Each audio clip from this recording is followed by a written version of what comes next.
Ginagawa mo lahat, nagpo-post ka araw-araw, nag-i-edit, nag-i-effort ka, pero bakit parang walang nanonood? Hindi ka ignored, hindi ka lang binibigyan ng signal ng algorithm. Today, ituturo ko sa iyo step by step kung paano ka mapapansin ng algorithm at ng audience mo. Step 1, unahin mo ang tao, hindi ang viral. Unang step, huwag ka munang maghabol ng viral. Ang algorithm hindi tao, pero sinusunod niya ang behavior ng tao. Kapag pinapanood ng tao ang video mo hanggang dulo, sasabihin ng algorithm, interesting to. Ikakalat ko pa ito sa wider audience. So ito yung mga gagawin mo. Gawing clear ang message sa unang 3 seconds. Isang topic lang bawat video. Huwag paikot-ikot.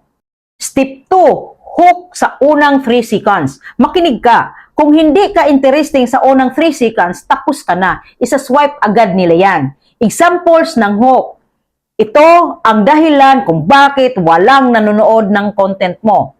Ginagawa mo to kaya hindi ka pinapansin ng algorithm. Stop posting like this kung gusto mong lumaki ang reach mo. So, ganong mga hook. So, ang role dito, dapat diretso ka sa problema, diretso ka sa solusyon. Step 3, watch time ang pinaka-importante. Hindi likes ang unang tinitingnan ng algorithm. Watch time. Kapag tinapos ng tao ang video mo, doon ka niya itutulak. Gawin mo to, it is ang ending. Example, ito ang sasabihin mo. Sa dulo, sasabihin ko kung ano ang biggest mistake. Hatiin sa steps para abangan. Huwag lahat ibibigay sa intro. Pang-apat, engagement na may sense. Hindi sapat ang like and follow. Gusto ng algorithm interaction na may utak. So better magkaroon ka ng CTA or call to action. Example, ikaw, alin dito ang ginagawa mo? Comment yes kung nakarelate ka. Anong part ang pinakatumama sa'yo? So ito yung mga tip. Mas mahalaga ang comments kaysa like.